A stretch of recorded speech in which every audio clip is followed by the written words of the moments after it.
Alors, bonjour à tous, heureux de vous retrouver, chers amis, sur YouTube en ce mardi 27 août 2024, 8h12, heure du Québec. Merci d'être avec moi. Merci à ceux qui sont abonnés. Merci à ceux qui vont s'abonner. Quelque chose de inquiétant, mais qui surprend tout le monde. On n'avait jamais entendu parler vraiment de ça. Et ça se passe pas loin de chez nous, au Massachusetts, plus précisément. Et imaginez-vous qu'il y a un virus mortel qui est transmis par un moustique qui met les villes du Massachusetts en état d'alerte maximale. Wow!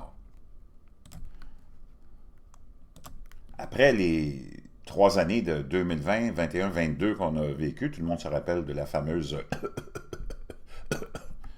et tout ce qu'on nous a fait subir. Depuis ce temps-là, on nous ramène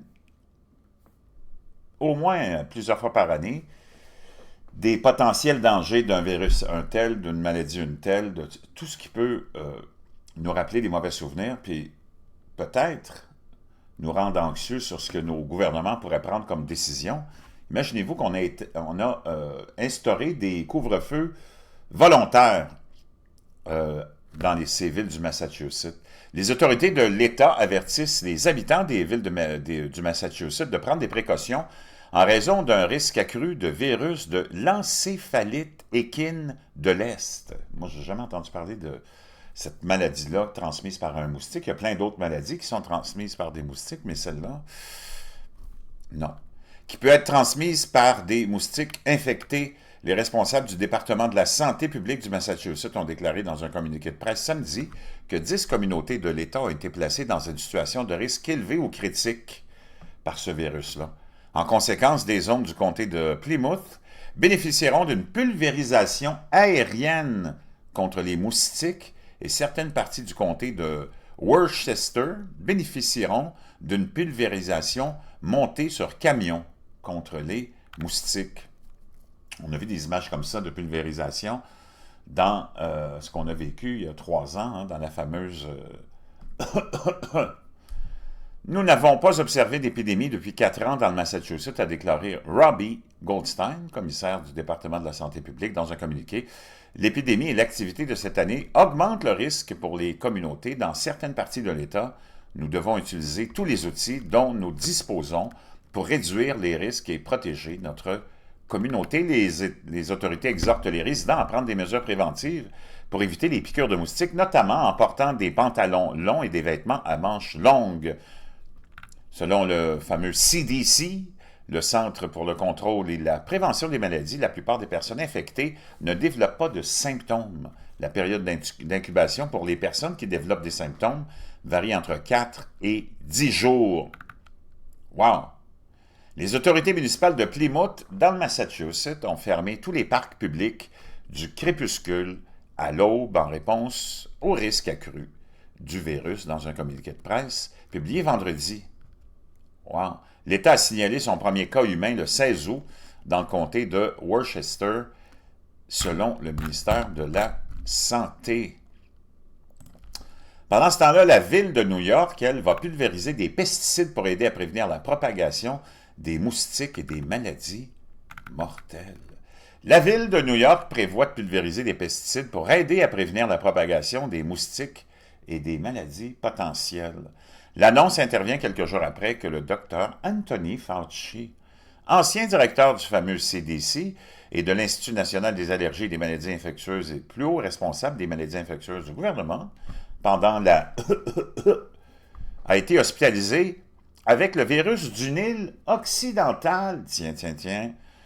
Fauci, 83 ans, a passé environ une semaine à l'hôpital après avoir développé de la fièvre, des frissons et une fatigue intense. Il pense avoir contracté le virus du Nil occidental dans l'arrière-cour de sa maison de Washington, D.C. et devrait se rétablir complètement, a tweeté samedi le docteur Jonathan Lapook, correspondant médical en chef de CBC News. À New York, les premiers cas du virus du Nil occidental ont été signalés il y a une semaine dans le Queens et à Manhattan. 4 personnes ont été diagnostiquées et 3 ont été hospitalisées. Le virus du Nil occidental n'est pas la seule maladie transmise par les moustiques dont les New-Yorkais doivent se soucier. Mercredi, plusieurs zones du Massachusetts, comme on vient de là, blablabla. Donc, assez spectaculaires et tout ça, naturellement, crée beaucoup d'anxiété. Ce qui soulève des questions, naturellement, au sein de la communauté des conspirationnistes, toutes ces histoires de moustiques. On le sait, Bill Gates s'est impliqué beaucoup dans la recherche et le développement de plusieurs vaccins et aussi dans, et on va aller le voir, l'étude des maladies transmises par les moustiques ou utiliser les moustiques aussi pour combattre certaines autres maladies qui ravagent des cultures ou ainsi de suite. C'est vraiment étonnant. On va aller écouter un petit bout de... il y a 15 ans de ça. Il a l'air un peu plus jeune. Bill Gates. D'abord, c'est pas un scientifique. D'abord, c'est quelqu'un qui est, on le sait, le fondateur de Microsoft, entre autres, qui s'implique dans toutes sortes de choses qui donnent toujours qui sont des espèces d'influenceurs. On pourrait les appeler les influenceurs de nos gouvernements globalistes et mondialistes. Tout du monde pas élu. Et là, il est dans une salle, c'est sur la fameuse plateforme de TED, que vous connaissez sûrement, et il amène des moustiques, puis, parce qu'il parle justement de ce sujet-là. Et il ouvre un petit pot de verre contenant des moustiques, puis il dit, je vais les relâcher ici, mais ils ne sont pas infectés de quoi que ce soit. Il dit, il n'y a pas de raison que ce soit juste les pauvres qui soient exposés aux moustiques. Donc, un commentaire un peu, puis le monde rit, le monde se bidonne là-dessus. Après ça, on se demande pourquoi on a beaucoup de questionnements face à tous ces grands philanthropes. So much. Now, malaria is Donc, il parle de la malaria qui est transmise par les moustiques, naturellement. transmitted by mosquitoes. I brought some here J'en ai amené ici, so you could experience this. We'll comme pour que vous puissiez vivre l'expérience. let those roam around the On va les laisser voler dans cette salle. auditorium a little bit. There. There's no reason only poor people should have the experience. Il n'y a aucune raison que ce soit juste les pauvres qui aient cette expérience-là. Puis tout le monde rit. J'arrête là, je ne vais pas aller plus loin. C'est assez. Mais tout ça pour vous dire que... Ah, je pense que j'ai trop de fenêtres, vous ne l'avez pas eu, je vais aller le chercher. Bougez pas. J'ai trop de fenêtres ouvertes. On va recommencer ça. Laissez-moi un petit instant. Je vais trouver cette fenêtre-là qui ne vient pas bouger.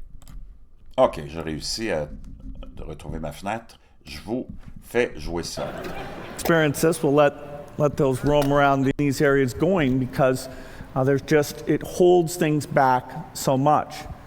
Now, malaria is, of course, transmitted by mosquitoes. Donc, la malaria peut être transmise par les moustiques. I brought some here J'en so ai you amené could ici. Experience this. We'll let those Donc, roam pour que around vous puissiez vivre l'expérience, on va les laisser voler auditorium a little bit. dans la pièce, un There. peu dans l'auditorium. There's no reason only poor people should have the experience. Il n'y a aucune raison que ce soit juste les pauvres qui aient cette expérience-là. Un peu de mauvais goût, non? Donc, on peut le voir aussi, il y a des tonnes et des tonnes de vidéos là-dessus, sur les moustiques. Les maladies, il y en a une qui est très, très, très intéressante. Je vais essayer de vous la trouver.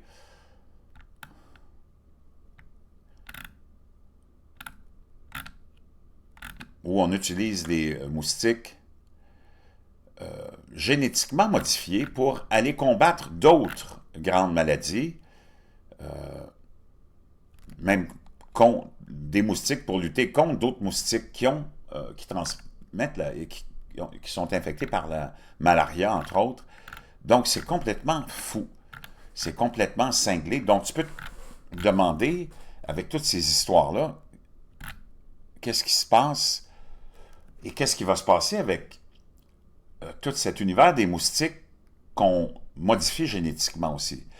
Donc, tu en as d'autres, une autre histoire ici qui est rapportée, et ça, c'est toutes des histoires qui sont vérifiées, là, c'est rapporté par les médias, le complexe médiatique, des mosquitos, des moustiques, encore une fois, génétiquement modifiés, qui sont relâchés dans les fameuses Keys en Floride, en termes d'expérimentation pour lutter contre d'autres moustiques qui sont infectés par d'autres maladies.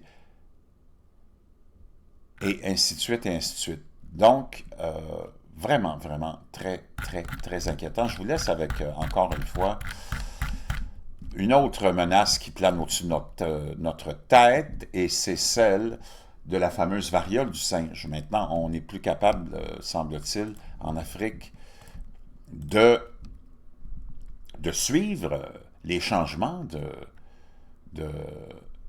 cette souche-là qui évolue très, très rapidement, apparemment. Reuters nous rapporte il y a quelques instants qu'une nouvelle souche de Mpox, la variole du singe, à cause des conditions, naturellement, et le manque de ressources financières et d'équipements, sont incapables de suivre exactement comment cette nouvelle souche est en train de muter très rapidement. Les scientifiques qui étudient la nouvelle souche qui s'est propagée en République démocratique du Congo affirment que le virus évolue plus rapidement que prévu, et souvent dans les zones où les experts manquent de financement et d'équipement pour suivre le virus correctement. Cela signifie qu'il existe de nombreux inconnus sur le virus lui-même, sa gravité et son mode de transmission. Ce qui complique la réponse, ont déclaré à Reuters une demi-douzaine de scientifiques en Afrique, en Europe et aux États-Unis. La variole du singe, autrefois connue sous le nom de variole du singe, est un problème de santé publique dans certaines régions d'Afrique depuis 1970, mais n'a suscité que peu d'attention à l'échelle mondiale jusqu'à ce qu'elle se propage à l'échelle internationale en 2022, incitant l'Organisation mondiale de la santé à déclarer une urgence sanitaire mondiale. Cette déclaration a pris fin 10 mois plus tard. Donc, ce qui nous attend, je ne le sais pas, mais il y a beaucoup